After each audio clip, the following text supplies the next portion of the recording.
আজ আমরা দেখতে চলেছি 2021 সালে রিলিজ হয় একটি অসাধারণ মুভি যার নাম হলো লাস্ট সানরাইজ। এটি মূলত একটি সায়েন্স ফিকশন সার্ভাইভাল মুভি, যেখানে হঠাৎ করে একদিন খুবই ভয়ানকভাবে সূর্য বিস্ফোরিত হয়ে যায়। পৃথিবী থেকে চলে যায় সূর্যের সমস্ত তাপ এবং আলো, আর পুরো পৃথিবীতে নেমে আসে ভয়ানক অন্ধকার। এরপর আস্তে আস্তে পৃথিবী থেকে পানি, বিদ্যুৎ, অক্সিজেন এই সমস্ত কিছুই এক এক করে ধ্বংস হয়ে যায়। এমনকি পৃথিবীর তাপমাত্রাও এতটাই নিচে নেমে আসে যে কিছুদিনের মধ্যেই পুরো পৃথিবী একদম বরফে জমে যায়, আর মৃত্যু হতে থাকে পৃথিবীর শত শত মানুষের। পৃথিবীর এমনই এক ভয়ানক পরিস্থিতিতে মানুষ কি সূর্য ছাড়াও বেঁচে থাকতে পেরেছিল, নাকি মহাকাশ থেকে মুছে গিয়েছিল পৃথিবীর অস্তিত্ব, সেটাই আমরা দেখব এই মুভিটিতে। তাহলে চলুন ঘুরে আসা যাক সূর্যহীন এক অন্ধকার পৃথিবীর গল্প থেকে। তো গল্পটি শুরু হয় ভবিষ্যৎ পৃথিবীতে, যখন পৃথিবী দাঁড়িয়েছিল ধ্বংসের একদম দ্বার প্রান্তে। এখানে আমরা মহাকাশের কিছু দৃশ্য দেখতে পাই। একজন মেয়ে আমাদেরকে একটি ভয়েস ন্যারেশনের মাধ্যমে বলছিল মানব সভ্যতাকে টিকিয়ে রাখার জন্য সবচাইতে প্রয়োজনীয় তিনটি জিনিস হচ্ছে অক্সিজেন, পানি এবং সূর্য। তবে আস্তে আস্তে যদি পৃথিবীর এই তিনটি জিনিসই বিলুপ্ত হতে থাকে, তখন পৃথিবীও এগিয়ে যেতে থাকে ধ্বংসের দিকে। তবে পৃথিবী টিকে থাকার জন্য সবচাইতে বেশি জরুরি সূর্যোদয়। কিন্তু পৃথিবী থেকে যদি সূর্যই গায়েব হয়ে যায় আর হারিয়ে যায় সূর্যোদয়ের অস্তিত্ব, চিরদিনের জন্য পৃথিবীতে নেমে আসে অন্ধকার, তখন পৃথিবীর অবস্থা যে কতটা ভয়ানক হতে পারে সেটা আমরা এখন খুব ভালোভাবেই বুঝতে পারছি। কারণ প্রায় বহু বছর সময় পার হয়ে গিয়েছে। আমরা এখন এমন একটি পৃথিবীতে বসবাস করছি যেখানে সূর্যোদয়ের অস্তিত্ব পর্যন্ত নেই। তবে এমন পৃথিবীতে আমরা যে প্রায় কতদিন ধরে বসবাস করছি সেই ব্যাপারে কারো কাছে কোনো হিসেব নেই। কারণ বহুদিন ধরে সূর্যোদয় না হওয়ার ফলে এখন কোনোভাবেই পৃথিবীর সময়ের হিসেব রাখা সম্ভব নয়। তবে একটা সময় ছিল যখন মানুষ বিভিন্ন প্রাকৃতিক সম্পদকে কাজে লাগিয়ে সেগুলো থেকে ন্যাচারাল রিসোর্সের মাধ্যমে সহজভাবে জীবনযাপন করত। কিন্তু পৃথিবীর এত বড় একটি বিপর্যয়ের ফলে পৃথিবীর গাছপালা ধ্বংস হয়ে যায়, যার ফলে পৃথিবীর অক্সিজেনের পরিমাণও অনেক বেশি কমে যায়। তাই বর্তমানে মানুষ নিজেদের জীবনযাপনের জন্য যত ধরনের রিসোর্সের প্রয়োজন রয়েছে সেই সমস্ত রিসোর্সের পাওয়ার এখন সরাসরি সূর্য থেকেই উৎপন্ন করে। কিন্তু একটানা প্রায় বহু বছর ধরে সূর্যের পাওয়ারের ব্যবহারের ফলে আস্তে আস্তে এই সূর্যটিও একদম ধ্বংস হয়ে যায়। সূর্যের সম্পূর্ণ পাওয়ারে একদম শেষ হয়ে যায়, যার ফলে সম্পূর্ণ পৃথিবী এখন পুরোপুরিভাবে অন্ধকারের নিচে ডুবে যায়। আর এভাবেই অন্ধকারে কেটে যায় অনেকগুলো বছর। মানুষ বহু বছর ধরে সূর্যের আলো দেখেনি, আর দিনের বেলা সৌন্দর্য যে কেমন হয় সেটা এখন মানুষ ভুলেই গিয়েছে। তবে এখনো মানুষ পুরোপুরিভাবে বিশ্বাস করে যে কোনো একদিন নিশ্চয়ই আবারও সূর্যোদয় হবে। এবার আমরা কয়েক বছর আগের ঘটনা দেখতে পাই, যেখানে ইয়ং নামক একটি ছেলে ঘুম থেকে ওঠে আর সে নিজের জন্য নাস্তা তৈরি করতে ব্যস্ত হয়ে পড়ে। ইয়ংয়ের আবার এলসা নামক একটি রোবট ছিল। রোবটটি অনেক উন্নত মানের হাইটেক সম্পন্ন একটি রোবট। ইয়ংয়ের দৈনন্দিন জীবনের বিভিন্ন কাজে সে তাকে সহায়তা করে থাকে। সকালবেলা ঘুম থেকে ওঠা শুরু করে সারাদিন সে কি কি কাজ করবে সেই সমস্ত ব্যাপারে ইনস্ট্রাকশন দেয় এলসা। তো ইয়ং এখানে পুরোপুরিভাবে ফ্রেশ হওয়ার পর ভিডিও কলের মাধ্যমে একটি প্রেস কনফারেন্সে জয়েন করে। আর এই প্রেস কনফারেন্সটি ছিল হ্যালোরিয়াস নামক একটি কোম্পানির, যেটা কিনা ছিল একটি মাল্টিমিলিয়নার কোম্পানি। তাদের কাজ হচ্ছে সৌরশক্তিকে ব্যবহার করে যাবতীয় ধরনের সোলার সিস্টেম নিয়ে কাজ করা। তো তারা এখানে ইয়ংকে সোলার সিস্টেমের ব্যাপারে কিছু ডাটা দেয়। ইয়ং তখন সেগুলোকে অ্যানালাইসিং করতে শুরু করে, কারণ এই কোম্পানির ডাটা অ্যানালাইসিং এর কাজে ছিল ইয়ংয়ের। আসলে এই কোম্পানিটি সূর্য থেকে এনার্জি সংগ্রহ করে সোলার সিস্টেমের মাধ্যমে সেটাকে পুরো দেশের মানুষের কাছে প্রোভাইড করে থাকে। আর এই হ্যালোরিয়াসই ছিল চায়নার সবচাইতে বড় কোম্পানি, যেটা কিনা পুরো চায়নার 4 ভাগের মধ্যে প্রায় 3 ভাগ অঞ্চলে সোলার এনার্জি প্রোভাইড করে থাকে। আর এই কোম্পানির সিইওর নাম হচ্ছে হুয়াং। তো হুয়াং প্রতিদিনের মতো ইয়ংকে তার কাজ বুঝিয়ে দিলে ইয়ং খুব সুন্দরভাবে তার ডাটা অ্যানালাইসিং এর কাজটি করে ফেলে এবং সেটা সঙ্গে সঙ্গে তাদের কোম্পানির ওয়েবসাইটে আপলোড করে দেয়। আর এটাই মূলত ছিল তার কাজ। ভিডিওর এই পর্যায়ে আপনাদেরকে এমন একটি অ্যাপের সঙ্গে পরিচয় করিয়ে দিতে চাই, যেটার নাম হচ্ছে ক্রিকেক্স। এখানে প্রতিদিন জিলিতে পাচ্ছেন 50টি ফ্রি স্পিন। বাংলাদেশের সবচাইতে বিশ্বস্ত এবং জনপ্রিয় প্ল্যাটফর্মের নাম হচ্ছে ক্রিকেক্স, যার বর্তমান brand ambassador cricketer Dinesh Kartik. CPL উপলক্ষে ক্রিকেক্সে চলছে 50 মিলিয়ন টাকার মেগা বোনাস উৎসব। মাত্র 500 টাকা ডিপোজিটে পাচ্ছেন 300 টাকা পর্যন্ত বোনাস, সেই সাথে প্রতি ডিপোজিটে 5% পর্যন্ত বোনাস। জন্মদিনে ক্রিকেক্স থেকে পাচ্ছেন 1000 টাকা স্পেশাল বোনাস এছাড়াও এভিয়েটর গেমে পাচ্ছেন 10% ক্যাশব্যাক, সর্বোচ্চ 50,000 পর্যন্ত। সপ্তাহের লাকি ড্রতে অংশ নিয়ে জিতে নিতে পারেন আইফোন 15 প্রো। ক্রিকেক্স দিচ্ছে সহজ টাকা উত্তোলনের সুবিধা, যেমন বিকাশ, নগদ, রকেট, উপায় এবং ব্যাংকের মাধ্যমে। এখনই পিন কমেন্ট থেকে ক্রিকেক্স অ্যাপে ফ্রি রেজিস্ট্রেশন করুন এবং আপনার উপার্জনের যাত্রা শুরু করুন। এই সমস্ত অ্যাপে টাকা ইনভেস্ট করার আগে একবার ভেবে নেবেন, কারণ এগুলোতে আর্থিক ক্ষতির সম্ভাবনা রয়েছে।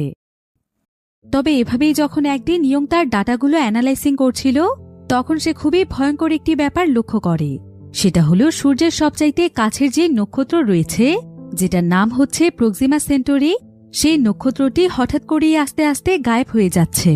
এটা এত বেশি পরিমাণে গায়েব হয়ে গিয়েছে যে খুব ভালোভাবে লক্ষ্য না করলে এটা বোঝাই যাবে না যে সূর্যের কাছে কোনো নক্ষত্র রয়েছে। তবে এই বিষয়টি জানতে পেরে ইয়ং অনেক ঘাবড়ে যায়, কারণ এটা পৃথিবীর জন্য অনেক দুশ্চিন্তার একটি বিষয় ছিল। কারণ সূর্যের পাশের নক্ষত্রই যদি গায়েব হয়ে যায়, তাহলে সূর্যের উপর নিশ্চয়ই এর প্রভাব পড়বে, আর সূর্যের উপর কোনো প্রভাব পড়া মানে পৃথিবীর দিকে বিপদ আসা। তাই সে তার হাইটেক রোবট এলসার কাছে এই ব্যাপারে জানতে চায়। কিন্তু এলসা এখানে সমস্ত কিছু অ্যানালাইসিং করে তাকে জানায় যে মহাবিশ্ব এবং সৌরজগৎ সম্পর্কে রিসার্চ করে এমন তথ্য কোথাও পাওয়া যায়নি যে সূর্যের আশেপাশের কোনো নক্ষত্র গায়েব হলে সূর্যের কোনো ক্ষতি হবে। এবার এটা জানতে পেরে ইয়ং কিছুটা নিশ্চিন্ত হয়। তাই সে আজকের মতো দ্রুত তার কাজ শেষ করে বাইরে চলে যায়। ইয়ং তাদের পুরো শহরটিকে ঘুরে ঘুরে দেখছিল। এখানে দেখা যায় যে তাদের শহরের প্রায় প্রত্যেকটি জায়গাতেই হ্যালোরিয়াস কোম্পানির বিভিন্ন সোলার সিস্টেম কেনাবেচা হচ্ছিল, এবং শহরের প্রত্যেকটি মানুষই এখন এই সোলার সিস্টেম ব্যবহার করে, কারণ এই কোম্পানির সোলার সিস্টেমে অনেক ধরনের ফ্যাসিলিটি রয়েছে এবং তাদের কোম্পানির নিজস্ব কিছু ডিভাইসও রয়েছে। তো আশেপাশে আবার হ্যালোরিয়াস কোম্পানিরই একটি বিজ্ঞাপন চলছিল, যেখানে বলা হচ্ছিল আমাদের হ্যালোরিয়াস কোম্পানি চায়নার প্রায় প্রত্যেকটি কোনায় কোনায় পৌঁছে গিয়েছে। চায়নার প্রায় 4টি ডিস্ট্রিক্টের মধ্যে 3টি ডিস্ট্রিক্টেই আমরা আমাদের সেবা পৌঁছে দিয়েছি, তবে ডিস্ট্রিক্ট 4-এ এখনও আমাদের সেবা পৌঁছয়নি। তাই এখন থেকে ডিস্ট্রিক্ট 4-এ আমরা আমাদের কোম্পানির পক্ষ থেকে ফ্রিতেই আমাদের সোলার সিস্টেমের ফ্যাসিলিটি প্রোভাইড করব। আসলে তারা এই কারণেই এই কাজটি করছিল, যাতে করে ডিস্ট্রিক্ট 4-এও তাদের কোম্পানির প্রমোশন হয়ে যায়, আর সেখানকার মানুষও পরবর্তীতে তাদের কোম্পানির সোলার সিস্টেম ব্যবহার করে। এবার পুরো শহরে একটু ঘুরে ফিরে ইয়ং তার বাড়িতে ফিরে আসে, আর পরের দিন সকালে প্রতিদিনের মতোই সে তার কাজ শুরু করে। কিন্তু আজকে যখন সে সূর্যের এনার্জি নিয়ে অ্যানালাইসিং করছিল, তখন সে একটি বিষয় লক্ষ্য করে। সে দেখতে পায় যে গতকালকের তুলনায় আজকে সূর্যের আলো প্রায় 15% কমে গিয়েছে, আর এটা আস্তে আস্তে নিচের দিকেই নামছে, যেটা দেখে ইয়ং অনেক বেশি ঘাবড়ে যায়। তাই সে এই বিষয়টি নিয়ে আরও একটু রিসার্চ শুরু করে, আর সে তার রোবট এলসাকে বলে যে সেও যেন সবকিছু একটু রিসার্চ করে তাকে এই ব্যাপারে কিছু জানায়। এবার এলসা তার সিস্টেমের মাধ্যমে কিছুক্ষণ রিসার্চ করে তাকে জানায় যে সে যেমনটা সন্দেহ করেছিল সেটা সত্য হতে যাচ্ছে। অর্থাৎ সে ধারণা করেছিল যে নক্ষত্র গায়েব হয়ে যাওয়ার কারণে সূর্যের মধ্যে বিশাল রকমের পরিবর্তন ঘটবে এবং সূর্যের উপর এর অনেক বড় ধরনের প্রভাব পড়বে, আর তার এই ধারণা সত্য হতে চলেছে। তবে ইয়ং এবার জানতে পারে যে আসলে সূর্যের আশেপাশের কোনো নক্ষত্রই গায়েব হয়নি, বরং সূর্যের আলো এখন এতটাই কমে গিয়েছে যার ফলে সেই নক্ষত্রের অস্তিত্বই খুঁজে পাওয়া যাচ্ছে না। ইয়ং এখানে একটি বিষয় খুব ভালোভাবেই বুঝে যায় যে মানুষের সৌরশক্তির অপব্যবহারের ফলে আজকে সূর্যের এই অবস্থা হয়েছে। এবার ইয়ং তখন সঙ্গে সঙ্গেই হুয়াংকে ফোন করে, যে কিনা হ্যালোরিয়াস কোম্পানির সিইও। তার আসলে হুয়াংয়ের উপর সন্দেহ হচ্ছিল যে সে হয়তো সূর্যের এই বিষয়টি সম্পর্কে জানত। তাই সে এখানে হুয়াংকে বলে, তুমি এই সব কিছু জানতে, তাই না, যে নক্ষত্রের গায়েব হয়ে যাওয়ার ফলে সূর্যের উপর এর প্রভাব পড়বে? তারপরও তুমি কেন আমাদেরকে কোনো কিছু বলনি? অতিরিক্ত মাত্রায় সৌরশক্তি ব্যবহারের ফলে সূর্য এখন ধ্বংসের পথে, আর এই বিষয়গুলো সম্পর্কে জেনে শুনে তুমি তারপরও তোমার কোম্পানির কাজ চালিয়ে গিয়েছ। তুমি কেন এমনটা করেছ? কিন্তু হুয়াং তার কথার কোনো উত্তর দেয় না, বরং সে তাকে উল্টো বলে, আচ্ছা তুমি তো একজন রিসার্চার, তাহলে আমাকে এটা বলো তো যে সূর্য যদি সত্যি সত্যি ধ্বংস হয়ে যায় এবং নক্ষত্রের মতো সূর্যও পৃথিবী থেকে গায়েব হয়ে যায়, তাহলে মানুষ কিভাবে বেঁচে থাকবে? ইয়ং তখন তাকে বলে, সৃষ্টিকর্তা মানুষকে অনেক জ্ঞান দিয়েছে, তাই মানুষ পরিস্থিতির সঙ্গে নিশ্চয়ই কোনো না কোনো উপায় বের করে ফেলবে। একথা শুনে হুয়াং প্রথমে হাসে, এরপর সে তাকে বলে, ও আচ্ছা তাই নাকি, তাহলে আমি তোমাকে একটি অ্যাড্রেস দিচ্ছি, সেটা তুমি লিখে নাও। যদি কোনোভাবে সূর্যের ধ্বংস হয়ে যাওয়ার পরও তুমি সার্ভাইভ করতে পারো, তাহলে অবশ্যই তুমি আমার সঙ্গে এই অ্যাড্রেসে দেখা করতে আসবে। তবে অ্যাড্রেসটি লিখতে লিখতে ইয়ং এর মনে পড়ে যায় যে যদি সত্যি সত্যি সূর্য ধ্বংস হয়ে যায় তাহলে পৃথিবীর সবচাইতে বড় সমস্যা হবে তাপমাত্রায়। কারণ সূর্য না থাকলে পৃথিবীর তাপমাত্রা এত পরিমাণে নিচে নেমে যাবে যে পুরো পৃথিবী একদম বরফে পরিণত হয়ে যাবে। এমনকি ঠান্ডা এত পরিমাণে বেড়ে যাবে যে পৃথিবীতে কোনো মানুষের বেঁচে থাকা তো দূরের কথা, বরং গাছপালা থেকে শুরু করে জীবজন্তু কিছুই বাঁচতে পারবে না। আর গাছপালা না থাকলে তো পৃথিবী এবং মানব সভ্যতার অস্তিত্ব হারিয়েই যাবে। আর এই বিষয়টি ইয়ং এর মাথায় আসার পর ইয়ং প্রচণ্ড ঘাবড়ে গিয়ে তার বাড়ির পাশের একটি অ্যাপার্টমেন্টের মধ্যে চলে আসে, যেখান থেকে সূর্যকে অনেক পরিষ্কারভাবে দেখা যায়। এরপর সে সোজা সেই অ্যাপার্টমেন্টের বারান্দায় চলে আসে, যেখানে সেই অ্যাপার্টমেন্টে বসবাসকারী একটি মেয়ে ছিল। এরপর তারা দুজন মিলে খুব মনোযোগ সহকারে সূর্যটিকে পর্যবেক্ষণ করছিল। কিন্তু কিছুক্ষণের মধ্যেই দেখা যায় যে হঠাৎ করে এই সূর্যটি ব্লিঙ্ক করতে শুরু করে, অর্থাৎ সূর্যের আলো অদ্ভুতভাবে জ্বলছিল এবং নিভছিল, যেটা পৃথিবীর ইতিহাসে কোনো দিনও হয়নি। সেই অ্যাপার্টমেন্টের মেয়েটির নাম হচ্ছে চ্যান। চ্যান এখানে এমনটা হতে দেখে ইয়ংকে বলে, আমার মনে হচ্ছে বড় কোনো বিপদ আসতে চলেছে, তুমি তাড়াতাড়ি তোমার রুমে চলে যাও ইয়ং। অন্যদিকে আমাদেরকে পুরো শহরের পরিস্থিতি দেখানো হয়, যেখানে দেখা যায় যে সূর্যের এই অদ্ভুত রকমের ব্লিঙ্ক দেখার জন্য পুরো শহরে তোলপাড় শুরু হয়ে গিয়েছে। শহরের সমস্ত মানুষেরা নিজেদের বাড়ি থেকে বেরিয়ে রাস্তায় চলে এসেছে। যদিও এটা পৃথিবীর মানুষের জন্য অন্যরকম এক অভিজ্ঞতা ছিল, কিন্তু তারপরও সমস্ত মানুষেরা অনেক ভয় পাচ্ছিল। সবাই ভাবছিল যে আজকেই হয়তো পৃথিবী ধ্বংস হয়ে যাবে। পৃথিবীর সমস্ত দেশগুলোর TV channel, social media, internet প্রত্যেকটি জায়গাতেই সূর্যের এই ব্লিঙ্কের ব্যাপারে নিউজ হচ্ছিল। এবার শহরের সমস্ত মানুষই যখন সূর্যটিকে দেখছিল, ঠিক তখনই সূর্যের মধ্যে বিশাল বড় এক বিস্ফোরণ ঘটে। আর মুহূর্তের মধ্যে অনেক জোরে জোরে ব্লিঙ্ক করতে করতে সূর্য পুরোপুরিভাবে নিভে যায়। আর দেখতে দেখতে সম্পূর্ণ পৃথিবী একদম অন্ধকারে ছেয়ে যায়।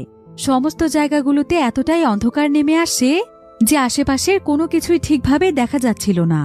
শহরের প্রত্যেকটি মানুষই এতে প্রচণ্ড রকমের ভয় পেয়ে যায়।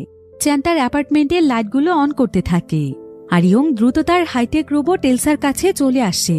আর সে এলসার মাধ্যমে সূর্যের বর্তমান পরিস্থিতি দেখার চেষ্টা করছিল। আসলে তার কাছে মনে হচ্ছিল যে সূর্য গায়েব হওয়ার সঙ্গে সঙ্গে পৃথিবীর তাপমাত্রাও হয়তো দ্রুত গতিতে কমতে শুরু করবে। কিন্তু চেক করার পর দেখা যায় যে তাপমাত্রা একদম স্বাভাবিক আছে, কোনো কিছুতেই বিন্দুমাত্র পরিবর্তন ঘটেনি। কিন্তু ইয়ং তো কিছুই বুঝতে পারছিল না, তাই সে এলসাকে এই সমস্ত ব্যাপারে প্রশ্ন করে। এলসা তখন কিছু সময় ধরে রিসার্চ করে বলে যে তাপমাত্রা আস্তে আস্তে কমতে শুরু করবে।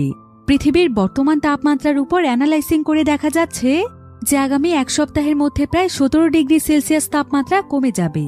আর এভাবে চলতে থাকলে আগামী 1 বছরের মধ্যে পৃথিবীর তাপমাত্রা প্রায় 73 ডিগ্রি সেলসিয়াস পর্যন্ত নিচে নেমে যাবে, যেটা মানুষের জন্য অনেক ভয়ানক একটি ব্যাপার। কারণ যদি সত্যিই 1 বছরের মধ্যে এমনটা ঘটে তাহলে পুরো পৃথিবী একদম ধ্বংস হয়ে যাবে। মানুষ সহ গাছপালা, পশু পাখি সবকিছুই একদম শেষ হয়ে যাবে। গাছপালা ধ্বংস হয়ে যাওয়ার কারণে মানুষ খাদ্যের অভাবে মরতে থাকবে এবং তীব্র ঠান্ডাতেও প্রচুর পরিমাণে মানুষ মারা যাবে। পৃথিবী পরিণত হয়ে যাবে বরফের একটি গোলাতে। মহাবিশ্বে পৃথিবীর আর কোনো অস্তিত্বই থাকবে না। পৃথিবীও হয়ে যাবে বাকি গ্রহগুলোর মতো সাধারণ একটি গ্রহ। এখন এই সমস্ত বিষয়গুলো ইয়ং চ্যানকে জানায়, আর সে চ্যানকে যত তাড়াতাড়ি সম্ভব সুরক্ষিত একটি জায়গাতে চলে যেতে বলে। আর সে নিজেও সমস্ত পরিস্থিতি দেখার জন্য দ্রুত বাহিরে বেরিয়ে আসে।